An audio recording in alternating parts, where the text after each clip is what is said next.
2 رکعت نماز پڑھو اور پھر اللہ تبارک و تعالی سے اپنی تمام ضرورتیں مانگو۔ رسول اکرم صلی اللہ علیہ وسلم صحابہ کرام رضوان اللہ تعالی علیہم اجمعین کو، اپنی امت کو یہی تعلیم دیتے تھے، ایک ایک چیز مانگو۔ بیمار تندرستی مانگے، تنگ دست خوشحالی مانگے، جس کی اولاد نافرمان ہو وہ اس کے لیے ہدایت مانگے۔ غرض جس چیز کی بھی ضرورت ہے اللہ سے مانگے۔ جو بھی دکھ تکلیف ہے، چاہے وہ اپنے جسم میں ہے، چاہے وہ دوسروں کی طرف سے ہے، چاہے بیوی کی طرف سے ہے، چاہے اولاد کی طرف سے ہے، چاہے پڑوسی کی طرف سے ہے، غرض کسی کی طرف سے بھی ہے، اللہ تبارک و تعالیٰ سے مانگے۔ اللہ تبارک و تعالیٰ اس دکھ کو دور کر دے۔ رسول اکرم صلی اللہ علیہ وسلم صحابہ کرام رضوان اللہ تعالی علیہم اجمعین کو یہ تعلیم دیتے تھے کہ اگر تمہارے گھر میں نمک ختم ہو جاوے تو اللہ سے مانگو۔ حدیث پاک میں آتا ہے کہ مانگنے والا محروم نہیں رہتا۔ جس کو مانگنے کی توفیق ملی اس کو قبولیت بھی ملی، یعنی اس دعا کا قبول ہونا بھی اس کے حصے میں آیا۔ یہ بات یہاں پر کچھ لوگوں کے دماغ میں یہ بات آ جاتی ہے، شیطان ڈال دیتا ہے، نفس یہ بات دل میں ڈال دیتا ہے کہ میں بہت دنوں سے دعا کر رہا ہوں لیکن قبول نہیں ہوئی۔ یہاں بات آ کے رک جاتی ہے، ہمت ٹوٹ جاتی ہے، دعا کرنا بند کر دیتا ہے۔ یہ ہوتا ہے کہ میرے دوستو، جیسے کہ رات آپ نے سنا کہ زندگی اس موت پر ہی ختم نہیں ہو جاتی، بلکہ مرنے کے بعد آدمی اس دنیا سے دوسری دنیا میں منتقل ہو جاتا ہے، جس کو عالم برزخ کہتے ہیں، اور پھر ایک مدت کے بعد جس کی مقدار اللہ ہی کو معلوم ہے، قیامت قائم ہوگی، حساب ہوگا، پھر جنت کا جہنم کا فیصلہ ہوگا۔ اللہ رب العزت اپنے نیک بندوں کے حالات کو خوب اچھی طرح جانتا ہے کہ اس کو کیا دیا جاوے، کیا نہ دیا جاوے، اور کب دیا جاوے اور کتنا دیا جاوے۔ یہ ایک حدیث پاک میں آیا ہے، اللہ تعالیٰ فرماتے ہیں میں اپنے کسی بندے کو خوب دیتا ہوں، اور چونکہ مجھے معلوم ہے کہ اگر میں اس کو نہیں دوں گا تو یہ گمراہ ہو جائے گا، راستے سے بھٹک جائے گا، اور پھر اس کا نتیجہ تباہی ہوگا۔ اور میں اپنے ایک بندے کو نہیں دیتا، اس لیے نہیں دیتا کہ اگر میں نے اس کو دے دیا تو یہ راستے سے بھٹک جائے گا۔ تو اللہ ان مصلحتوں کو خوب جانتا ہے۔ اسی طرح میرے بھائیوں، حدیثوں میں یہ بات خوب تفصیل سے بیان کی گئی ہے کہ جو شخص اس دنیا میں محروم رہے گا، یا تو یوں کہہ لو، یا یوں کہو اللہ تعالیٰ اس کو کم دیں گے اس دنیا میں، تو اس سب کا بدلہ اس کو مرنے کے بعد عطا فرمائیں گے۔ یہ دیکھو، بات مختصر ہی کرنی ہے، اشراق تک کرنی ہے بس۔ یہ ایک حدیث پاک میں آیا ہے کہ جب قیامت میں میدان حشر میں اللہ رب العزت بندے کو یہ گنواوے گا کہ تو نے فلاں وقت یہ دعا کی تھی اور میں نے وہ چیز تجھ کو دنیا میں دے دی تھی، تو نے فلاں وقت اس مصیبت سے نجات مانگی تھی اور میں نے تجھ کو اس مصیبت اور تکلیف سے دنیا میں نجات دے دی تھی. ہر دعا گنوائے گا، ہر دعا گنوائے گا.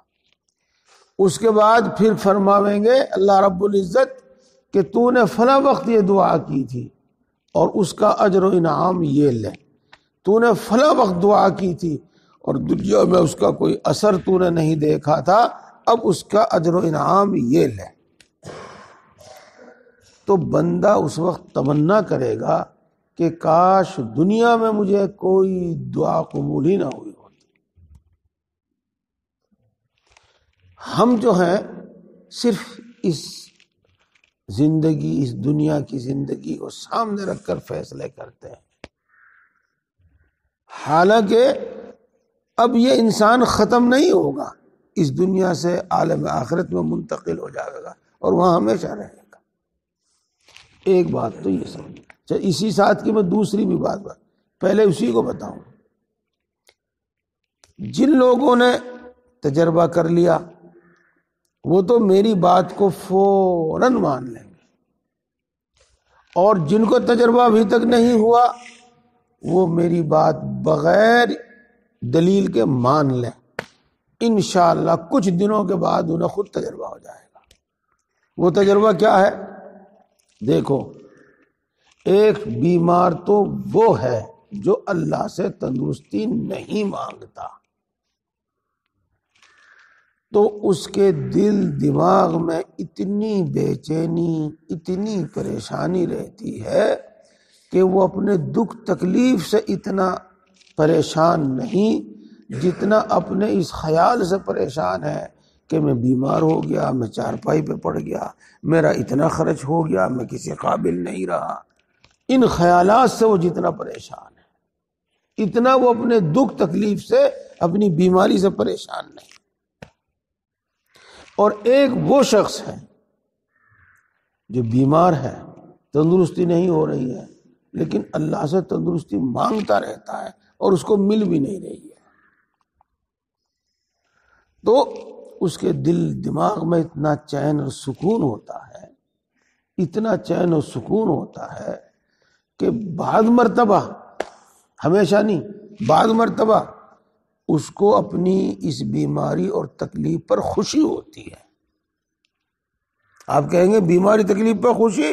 ہاں، اس لیے کہ اللہ اس کے دل میں یہ یقین ڈال دیتا ہے کہ بیماری اللہ کی طرف سے ہے اور اس پر تیرے لیے بڑا اجر و انعام ہے، اس سے تیرا رب خوش ہے. تو دونوں کی تکلیف میں بڑا فرق ہے. ایسے ہی کوئی شخص تنگ دست ہے، قرضوں میں دبا ہوا ہے، اللہ سے نہیں مانگتا، اس کے دل کی جو حالت ہوتی ہے، اس کے اندر کی جو حالت ہوتی ہے، وہ بہت بہت پریشان کرنے والی ہوتی ہے. ہر وقت وہ اسی غم میں گھٹا رہتا ہے. اور وہ شخص جو اللہ سے مانگتا ہے، اللہ اس کو ایسا چین اور ایسا سکون دیتا ہے کہ وہ چاہے پھٹے حال میں ہو لیکن دل سے وہ مطمئن ہوتا ہے، پریشانی نہیں ہوتی اس کو، اور وہ یہ سمجھتا رہتا ہے کہ تیرے اللہ کی طرف سے. تو مانگنے والے میں اور نہ مانگنے والے میں بڑا فرق ہوتا ہے. اور ہمیشہ ایسا نہیں ہوتا کہ اللہ نہ دے، بلکہ اللہ دیتا بھی ہے. ایسا نہیں جلدی دے وے، دیر میں دے وے. اور سنو، اچھا، میں رات بھی کہا تھا، اب بھی کہہ لیا، پھر کہہ رہا ہوں، اس دنیا کی زندگی کو سامنے رکھ کے فیصلے نہ کرو. آخرت کو، عالم برزخ کو، آخرت کو سامنے رکھ کر نفع نقصان کا حساب لگاؤ. جی ہاں، اللہ رب العزت اللہ کے رسول صلی اللہ علیہ وسلم حدیث پاک میں فرماتے ہیں کہ اللہ رب العزت اپنے کسی بندے سے محبت کرتا ہے اور اس کو اونچا درجہ دینا چاہتا ہے، اپنے یہاں اس کو اپنے نزدیک کرنا چاہتا ہے اس کو، اور اللہ کو یہ بھی معلوم ہے کہ وہ مرتبہ یہ شخص اپنے عمل سے حاصل نہیں کر سکتا، تو اس کو کچھ تنگ دستیوں میں مبتلا کر دیتا ہے، کچھ پریشانیوں میں مبتلا کر دیتا ہے۔ بس میں یہاں اسی بات پر اس کو ختم کرتا ہوں، اور اگلی بات ایک اور اس کے ساتھ ساتھ سنو۔ جب کسی شخص کو دیکھو کہ اللہ کی نافرمانیوں کے ساتھ وہ پھول پھل رہا ہے، وہ ترقی کر رہا ہے، تو اللہ کی پناہ مانگو، اللہ سے دعا کرو، اللہ مجھے ایسا نہ بنا، جی اللہ مجھے ایسا نہ بنا۔ کیوں؟ میرے دوستو، قرآن پاک حدیث پاک سے معلوم ہوتا ہے کہ اللہ تبارک و تعالی اپنے نافرمان بندوں کو دیتا ہے تاکہ کل قیامت میں ان سے بڑی باز پرس کرے، ان کی پکڑ کرے۔ میں نے تجھ کو دولت دی تھی، میں نے تجھ کو اتنا بے فکر کر دیا تھا کہ تجھے بغیر محنت مشقت کے خوب دنیا میں روزی ملی، تو نے میرے لیے کیا کیا؟ تو نے اس کا کیا حق ادا کیا؟ اور اس کے پاس کوئی جواب نہیں ہوگا۔ میں نے تجھ کو یہ نعمت دی، یہ نعمت دی، یہ نعمت دی، تو نے ان کا کیا حق ادا کیا؟ تو میری نافرمانی کرتا تھا۔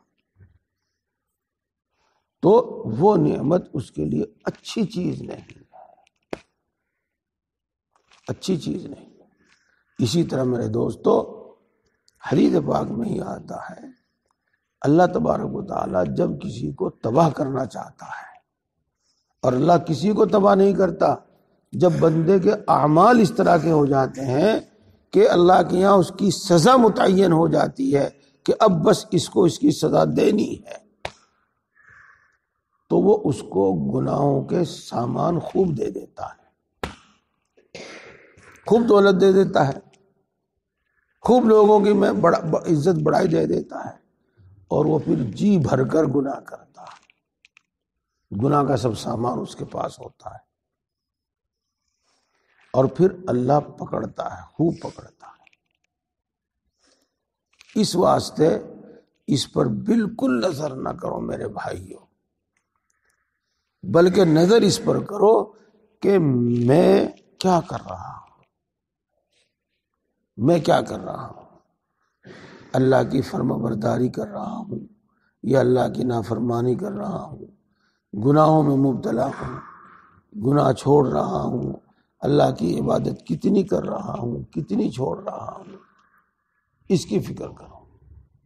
بات ختم کرتا ہوں، آپ توجہ سے سن رہے ہیں، ایک لمحے کے لیے مجھے دیکھو، سب میری طرف دیکھو۔ اللہ کی مان کر کبھی کوئی ناکام نہیں ہو سکتا،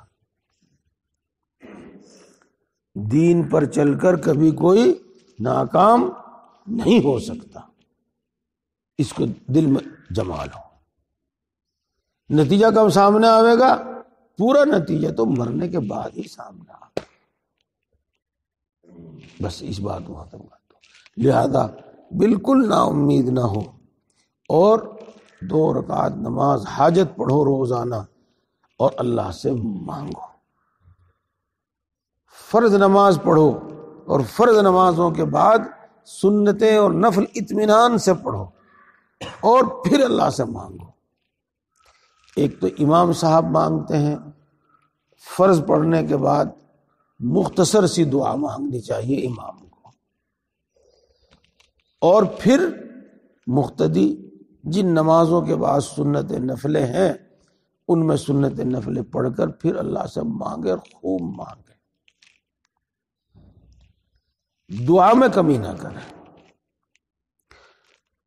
جو حضرات قرآن پاک پڑھے ہوئے ہیں وہ قرآن پاک روزانہ پڑھیں، روزانہ اس کی تلاوت کریں، ایک پارہ، آدھا پارہ، پاؤ پارہ، چاہے ایک ہی رکوع کیوں نہ پڑھیں، اور قرآن پاک پڑھ کر مانگیں۔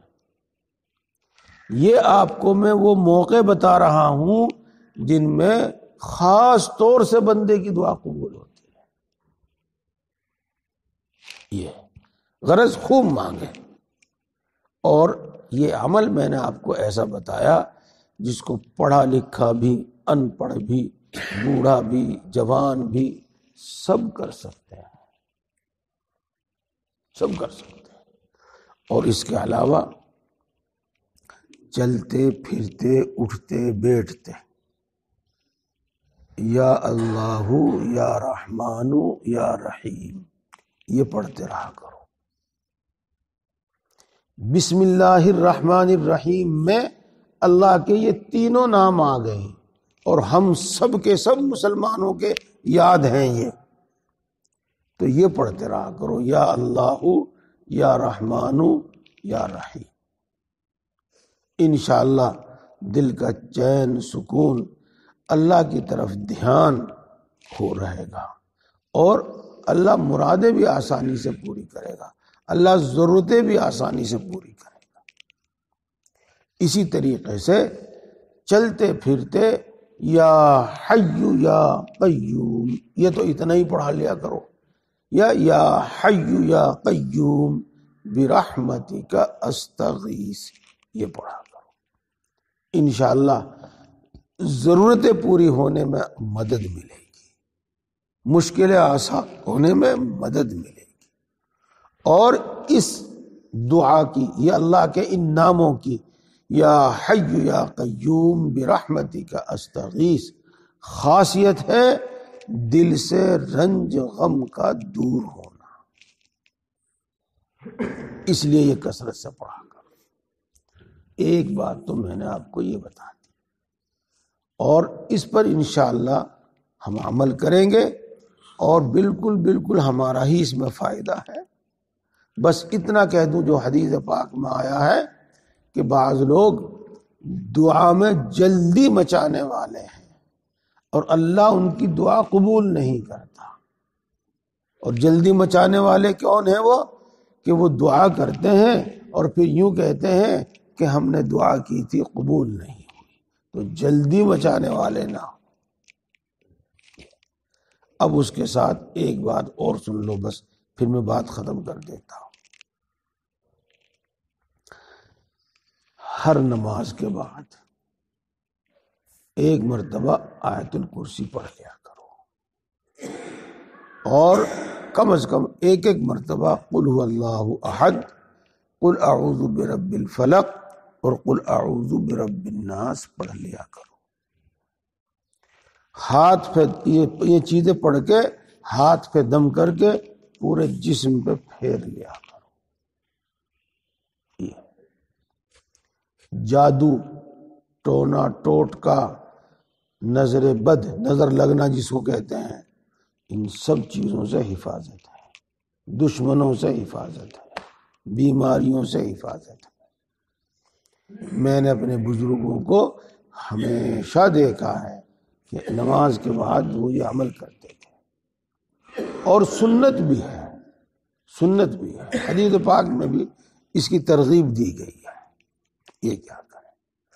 اور اپنے آپ کو فضول کاموں سے بچا کے اچھے کاموں میں لگا کر رکھیں تو بڑا سکون ملتا ہے، اور شیطان سے حفاظت ہوتی ہے۔ اور یہی عمل اگر آپ چارپائی پر لیٹ کر رات کو سوتے وقت بھی کر لیا کریں تو پھر تو نور علی نور ہے، بہت ہی اچھا ہے۔ وہ کیا؟ جب چارپائی پر لیٹ جاؤ تو ایک مرتبہ پڑھو قل هو اللہ احد، قل اعوذ برب الفلق، قل اعوذ برب الناس، تینوں ایک مرتبہ پڑھو، اور ہاتھ پہ دم کر کے پورے جسم پہ پھیر لو، اور تین مرتبہ اسی طرح کرو، اور اس کے بعد آیت الکرسی پڑھو، اور اس کے بعد جن کو یاد ہے وہ پڑھو آمن الرسول بما انزل الیہ من ربه والمؤمنون كل آمن بالله وملائكته وكتبه ورسله. یہ آیت شریفہ ہے اس سورت کے ختم تک. چوری، دشمن سے، چوریوں سے حفاظت، دشمن سے حفاظت، اور وہ جو باتیں آپ کو میں نے بتائی بیماری سے، جادو سے، بری نظر سے، ان سب سے اس میں حفاظت ہے. اور سب سے بڑی فضیلت اس کی یہ ہے کہ رسول اللہ صلی اللہ علیہ وسلم کی سنت ہے. اور میرے بھائیوں، گناہوں سے بچو. گناہ انسان کے واسطے ایسا ہے جیسے زہر. گناہ ایسا ہے جیسا کہ گھر میں آگ لگا دی ہو، جیسا کہ کھیتی باڑی میں آگ لگا دی ہو. گناہ سے بچو. گناہ کیا ہے؟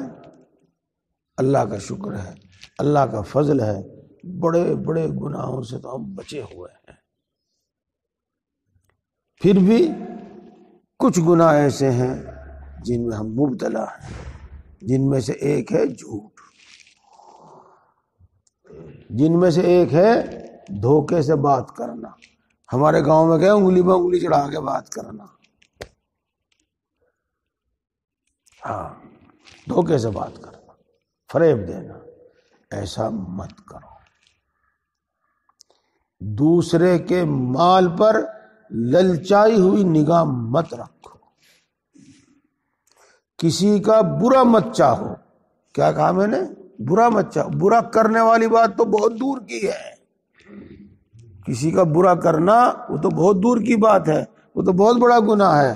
کسی کا برا چاہنا اور کسی کے نقصان پر خوش ہونا یہ بھی بڑے گناہوں میں ہے، بڑے گناہوں میں سے. یہ کچھ گناہ ایسے ہیں جن میں ہم مبتلا ہیں. اسی طرح میرے بھائی، جس آدمی نے مکان بنا لیا، مکان تو اس نے بنایا، پیسے تو اس نے خرچ کرے، دکھ مجھے ہو رہا ہے بھائی. ٹریکٹر تو لیا اس نے، بیچارے نے جس طرح لیا، دکھ مجھے ہو رہا. دیکھو اس کو کہتے ہیں حسد. اور یہ نیکیوں کو اس طرح کھا جاتا ہے جس طریقے سے آگ لکڑی کو، زنگ لوہے کو، گھن لکڑی کو کھا جاتا ہے. یہ ہے گناہ جن میں زیادہ تر لوگ مبتلا ہیں، اور یہ بھی پتہ نہیں کہ تم کوئی گناہ کر رہے ہو. اس واسطے اس طرح کے جو گناہ ہیں، مولانا فرید صاحب ہیں، مجھے امید ہے کہ آپ کو ہر طرح کی باتیں بتاتے رہتے ہوں گے. عمل کی باتیں، اخلاق کی باتیں، سب باتیں آپ کو بتاتے رہتے ہوں گے. ان پر عمل کرو اور ان کا نفع مرنے کے بعد دکھائی دے گا. دیکھو الحمد شریف میں ہم روزانہ پڑھتے ہیں، بار بار پڑھتے ہیں مالک یوم الدین. وہ بدلے کے دن کا مالک ہے. بدلے کا دن ابھی نہیں آیا، بدلے کا دن آئے گا، اور اس میں ایک ایک ذرے کا اللہ حساب لیں گے. ہم اپنے کیے ہوئے کو بھول جاویں کہ اللہ کے یہاں مکمل ریکارڈ موجود ہے. ہماری ایک ایک حرکت کا ریکارڈ موجود ہے. فَمَن يَعْمَلْ مِثْقَالَ ذَرَّةٍ خَيْرًا يَرَهُ وَمَن يَعْمَلْ مِثْقَالَ ذَرَّةٍ شَرًّا يَرَهُ. کون سی سورت کی ہے یہ آیت؟ سب کو پتا ہوگا آپ کو. اما کا پارہ ہے، الحمد کا پارہ ہے، یہ اسی کی صورت ہے. اذا زلزلت الارض زلزالها. اللہ اس صورت کے آخر میں فرماتے ہیں کہ جو شخص ایک ذرے کے برابر خیر اور بھلا کام کرے گا اچھا کام کرے گا وہ اس کو بھی دیکھ لے گا، اس کا بھی اجر و انعام اس کو دیا جائے گا، اور جو شخص ایک ذرے کے برابر برائی کرے گا اس کو بھی دیکھ لے گا، اگر اس نے اس سے توبہ نہیں کی ہوگی تو وہ بھی اس کے نام اعمال میں لکھا ہوا ملے گا۔ اب اللہ کو اختیار ہے، چاہے وہ معاف کر دے اور چاہے سزا دے دے۔ تو بدلے کا دن آئے گا، ابھی بدلے کا دن نہیں آئے، ابھی انتظار کرو۔ اور ہم لوگ تو کاشتکار ہیں، ہاں ہم تو اپنا سب کچھ مٹی میں ملا کے پھر 6 مہینے کا انتظار کرتے ہیں جی، اسی امید پر کہ ایک دن اس کا پھل ملے گا۔ ہاں کوئی کھیتی 2 مہینے میں 3 مہینے میں تیار ہو جاتی ہے، کوئی 6 مہینے میں تیار ہوتی ہے، کوئی سال بھر میں تیار ہوتی ہے، کوئی 5 7 10 سال 15 سال میں تیار ہوتی ہے۔ یہ ہماری کھیتی 50 60 سال میں تیار ہوتی ہے۔ اللہ تعالی ہم سب کو عمل کی توفیق عطا